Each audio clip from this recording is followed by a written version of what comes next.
Japanese Fairy Tales, retold by Teresa Pierce Williston, illustrated by Sanchi Ogawa. Rand McNally and Company, copyright 1904. The Wonderful Teakettle. The old priest was very happy. He had found a new treasure. As he climbed the hill to the temple where he lived, he often stopped to pat his beautiful brass tea kettle. When he reached the temple, he called the 3 boys who were his pupils. "See here," he cried to them. "Just see the beautiful kettle I found in a little shop I passed. I got it very cheap, too." The boys admired it, but smiled a little to themselves, for they could not see what he wanted of an old brass kettle. "Now you go on with your studies," said the priest. "I will hear you recite after a while."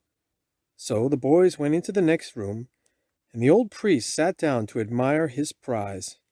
He sat and looked at it so long that he grew sleepy, and Nod Bob went his head until in a moment he was fast asleep. The boys in the next room studied very hard for a few minutes. But they were boys, and no one was there to see to them, so you can imagine what they were doing by the time the priest was well asleep. Suddenly they heard a noise in the next room. "There, the priest is awake," whispered one. "Oh dear, now we'll have to behave," said the second. The third one was more daring. He crept up and peeped through the screen to see if it really was the priest. He was just in time to see the new tea kettle give a spring into the air, turn a somersault, and come down a furry little badger, with a sharp nose, bushy tail, and 4 little feet. How that badger did caper and dance! It danced on the floor, it danced on the table, it danced up the side of a screen. "Oh my!" cried the boy, tumbling back.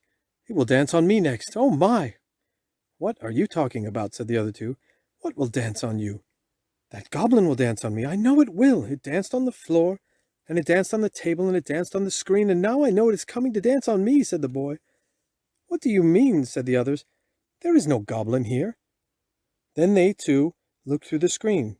There sat the kettle just as it had been before. "You little silly!" cried one of the other boys. "Do you call that a goblin? That looks very much like a tea kettle to my eyes." "Hush!" said the third boy. "The priest is waking up. We had better get to work again." The priest waked up and heard the busy lips of his pupils. "What good boys I have," he thought. "Now, while they are working, I will just brew myself a cup of tea." He lighted his little charcoal fire, filled his kettle with fresh water, and put it over the fire to heat. Suddenly the kettle gave a leap up into the air, spilling the hot water all over the floor. "Hot, hot! I'm burning!" it cried, and like a flash it was no longer a kettle, but a little furry badger with a sharp nose, bushy tail, and 4 little feet. "Oh help! Oh help! Here's a goblin!" shrieked the priest. In rushed the 3 boys to see what was the matter. They saw no kettle at all, but in its place was a very angry badger prancing and sputtering about the room. They all took sticks and began to beat the badger, but it was again only a brass kettle that answered clang, clang to every blow. When the priest saw that he could gain nothing by beating the kettle, he began to plan how he might get rid of it. Just then the tinker came by.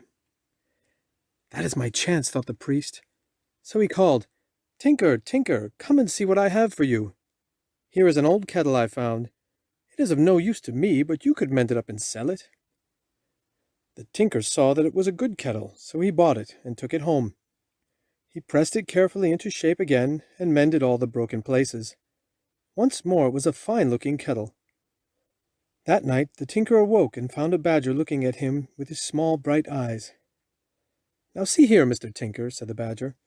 "I think that you are a kind man, so I have something to tell you.